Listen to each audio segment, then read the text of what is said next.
I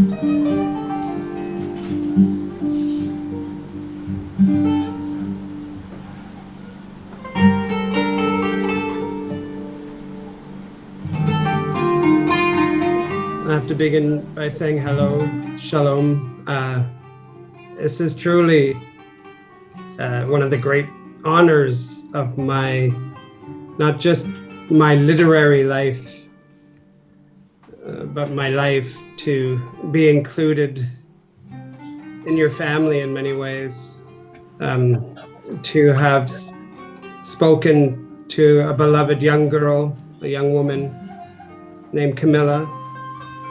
And it's an honor that I accept with all of my heart.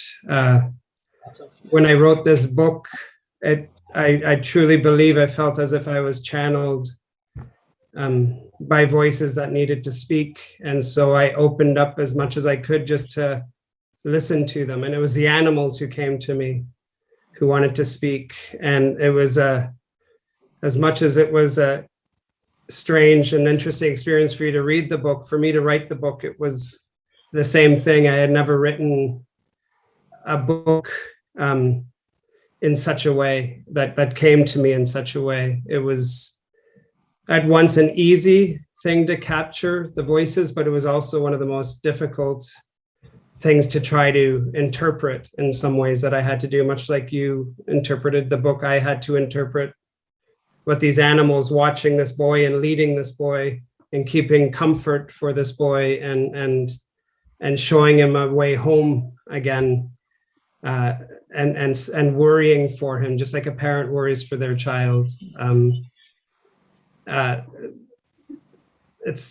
don't know if I'll ever be able to put into words the experience of first receiving the letter from your family and telling me the story of your beloved child, and it was something it took me a long time to absorb and to process and to realize the weight of. I knew the weight of it immediately, but I didn't know if I could carry that weight until finally I realized. I think you might have seen my little boy Deze running around here.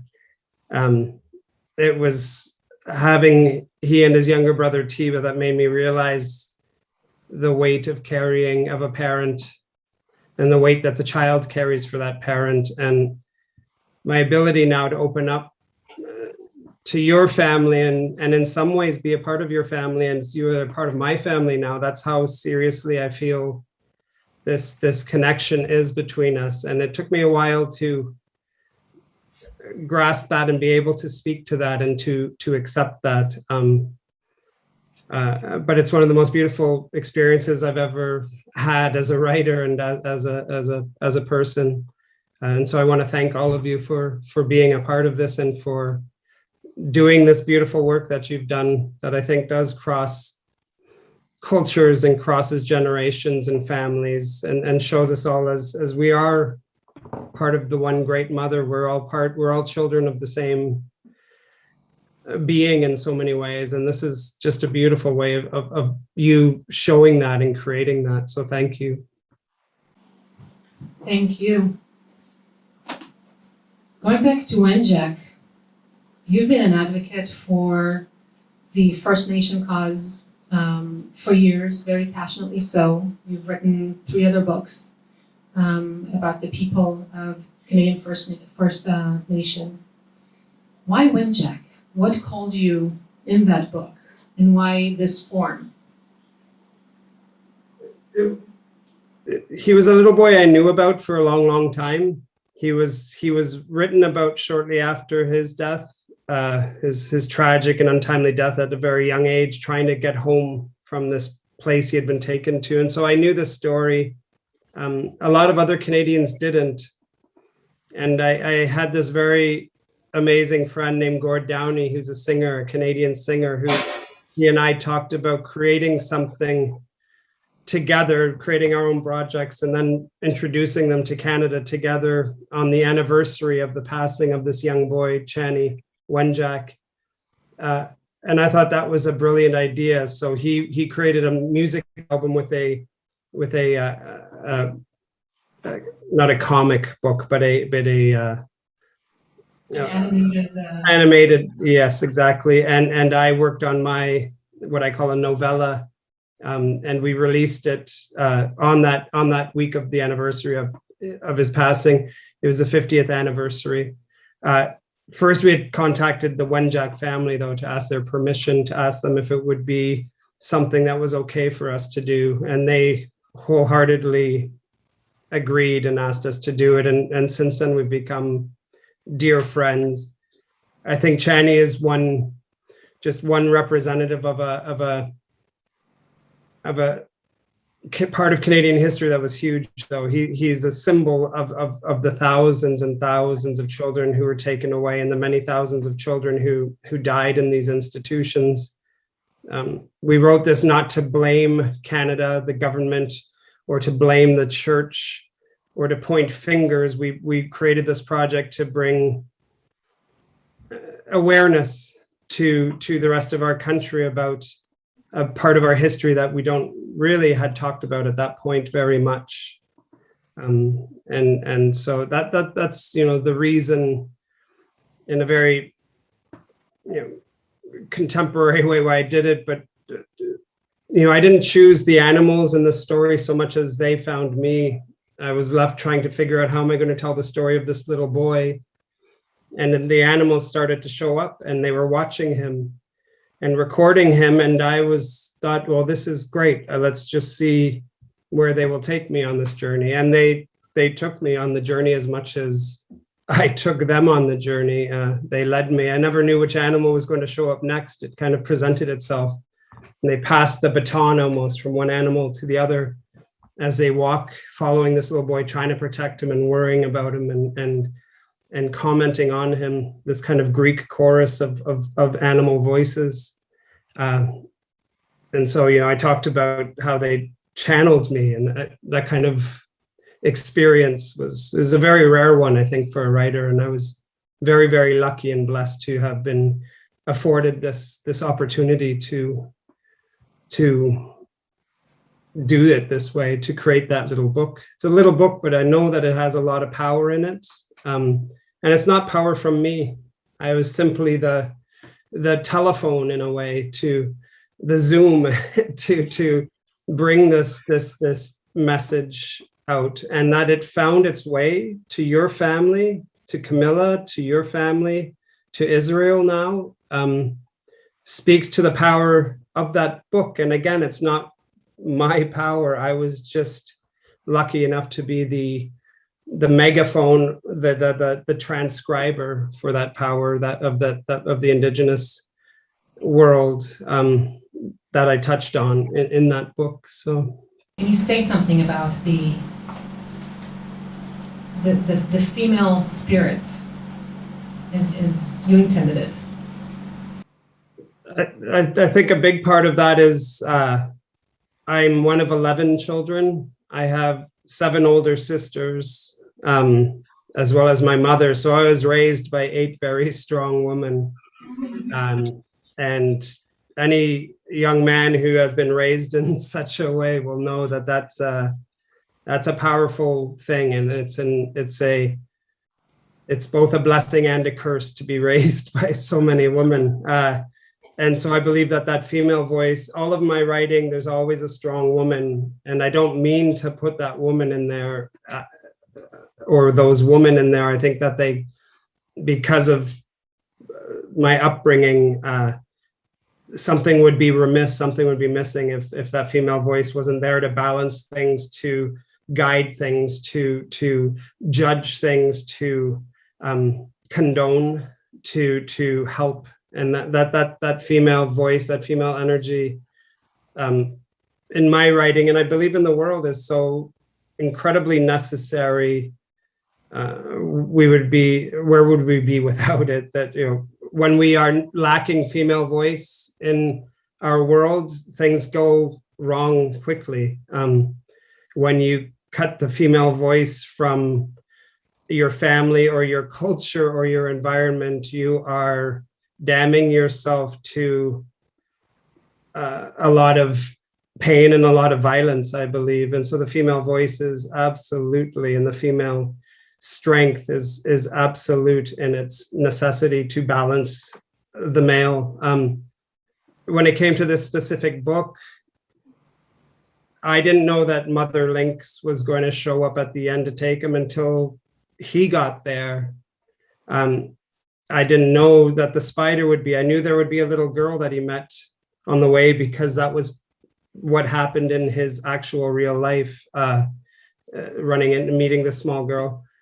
But the others, the female voice found a way to balance things and to ultimately to nourish and to, she wraps her arms around him in her warmth and allows him to go to the next place, to leave the painful place. And that, if that's a woman in a nutshell for me, I don't know what it is, that kind of introduction to the world, and that if you're lucky enough, that exit from this physical place.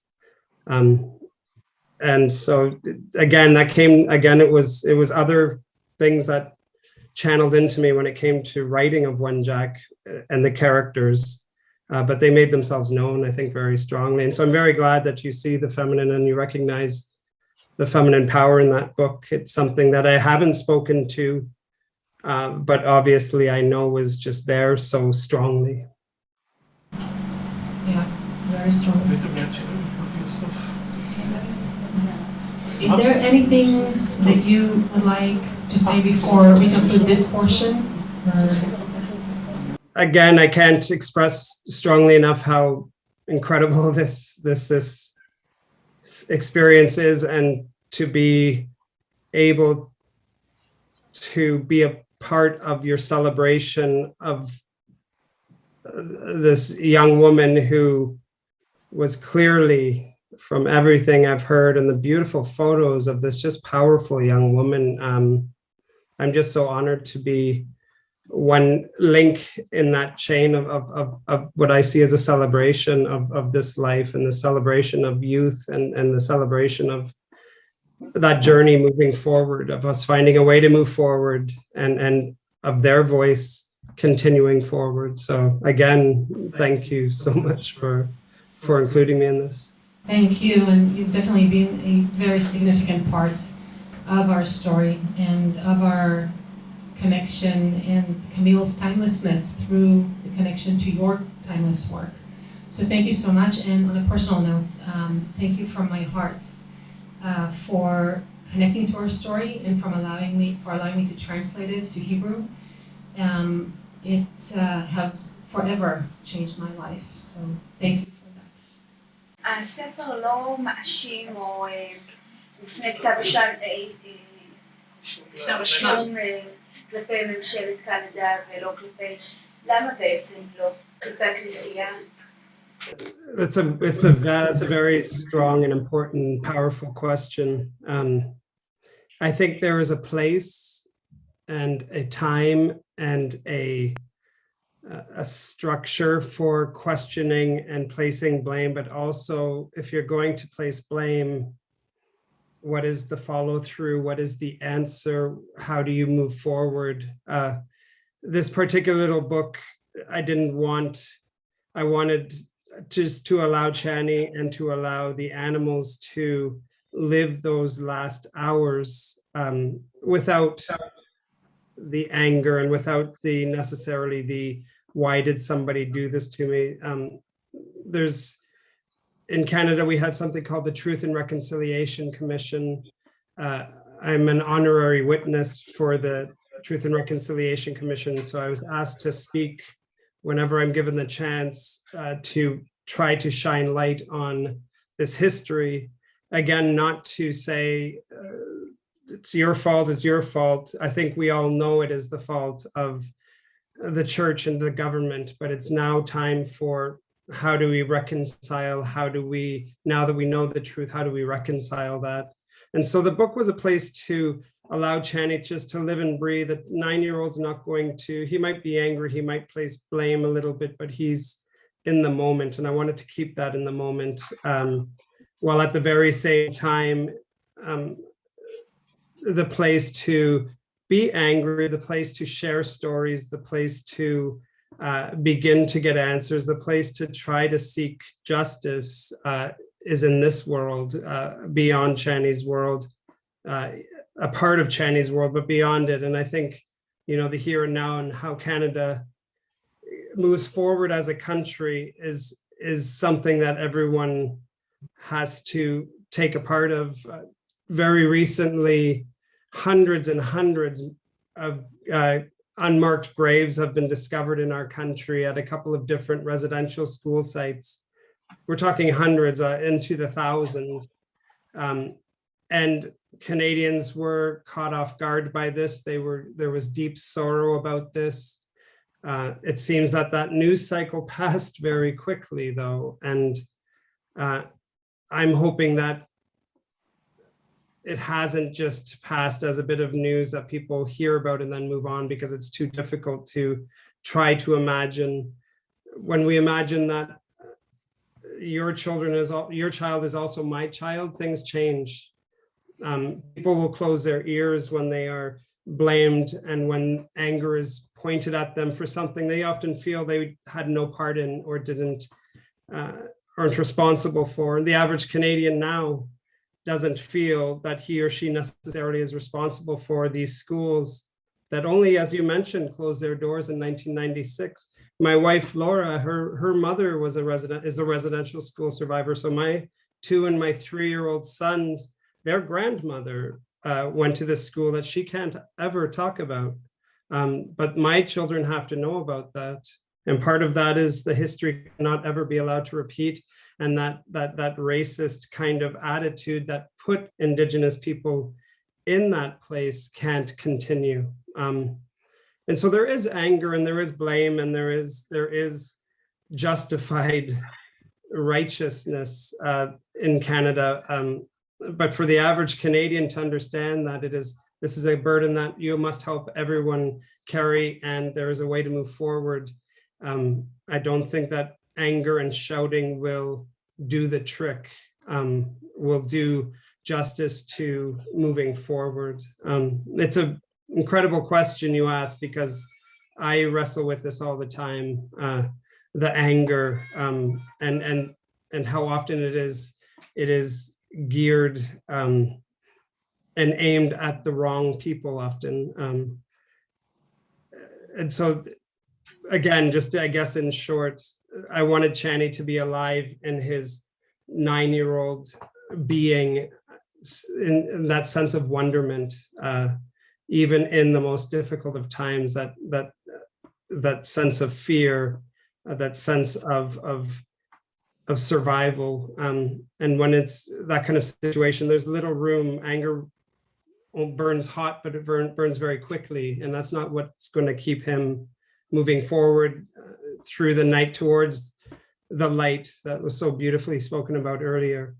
If we're going to all move towards that light together, certainly anger is a propellant, is a fuel, but there has to be a stronger fuel, and that is acknowledgement and finding a way of reconciliation. Would you have written it differently, you think, if it were today, given who you are, where the world's at? And what's timeless about it for us 10,000 kilometers away and 60 years after? And the second question, actually, I'll just leave it at that. That's again a beautiful and a personal question that I could speak for hours addressing. The idea of who tells story and who is allowed to tell story as part of this. Would I have told it differently today? I fear that certain things have happened to me over the last 5 years, shortly after this book was released, actually, that my voice, it went quiet. And so I don't think I could have written that book today, again, because of anger. And I think often righteous anger, but anger pointed at the wrong target, would have silenced me, unfortunately. I'm glad that this book, I look back at this book and I too feel it's timeless. And I think the exact time when I wrote it It was at the height of my career. It was at the height of my friend Gord's career. He's a very famous singer for a band called the Tragically Hip, which is a huge, they're a cultural phenomenon in Canada. And then he died shortly after, and so many things died after he and I took part in that, including him physically. But that book needed to come out then. It needed to come out, I think, as it came out. I hope, despite such anger that has been flying around in the last 5 years in this country, and often directed at the wrong targets, that this book will survive that anger and continue to speak to people. I love that it has a new life now in Israel, that it will be, that Camilla's part of it now, that her voice is there with Chani's now. And that's what gives me the most amazing and kind of beautiful realization that I don't want my voice to be silenced forever. I need to speak again in whatever way I will speak. And I'm going to for my own children. I'm going to continue to speak for Camille. I'm going to write again. I have been writing, and I will share it again. And so where there's death, there's always a rebirth. And in so many ways, this has been a rebirth for me. Your family came to me at a time when I was in a very dark and difficult place. And your family, I don't know if you realize it, but you helped pull me out of that place with the realization that my words, that my story, that a story of a little boy can speak to others still without that anger, with great sorrow, but without the anger, something beyond and stronger than fear is what has happened here. And so that's why this is one of the kind of great moments. I don't say that lightly when I say this is one of the most amazing moments of my writing career, and something I think a writer can only hope to have happen, that somebody so far away, 10,000 miles away, will respond and will see themselves and their loved ones in the words that came to me, that I put down on paper, and that you all then in such painstaking fashion and careful fashion translated and transposed to your world. So it's something really special and powerful has happened here, and has happened to me that I was never able to express to your family. This kind of rebirth you have given me is extraordinary, and so I'm so happy that this book will remain timeless, just as Camille will remain timeless, as Chani will remain timeless. It will, I hope, continue to speak to people.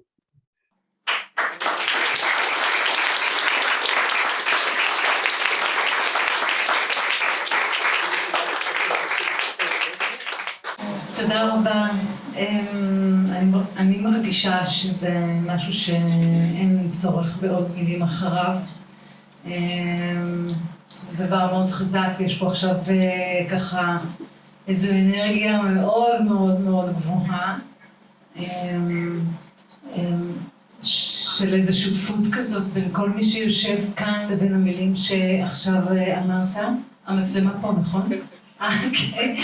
אני מאוד מודה לך על זה, זה באמת דבר חזק שאני רוצה שימשיך להדהד כאן בחדר, ומכאן עד לקנדה, ולכן אני אסיים כאן את הערב, ואני אגיד לך תודה רבה שכתבת את הספר הזה, שהשמעת את הקול של צ'אני. תודה לקמיל שהביאה אותו אלינו בדרכה המיוחדת. תודה לסופרת והמשוררת איריס אליה כהן. תודה לדוקטור צילה זלבר צור. תודה לרבית ליכטנברג וקוטיאל על התרגום. ותודה לדורון ולמילי.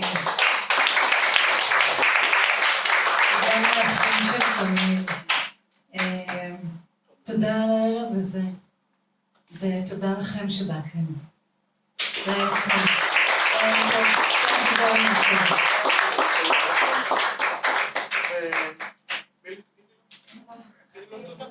And thank you, Anna, for translating so wonderfully.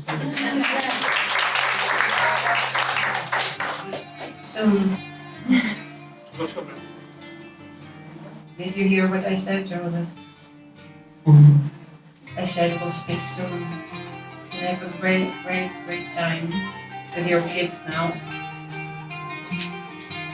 And we'll speak soon. Bless you. And thank you for sharing your family with us and sharing your heart with us. Bless you. Thank you.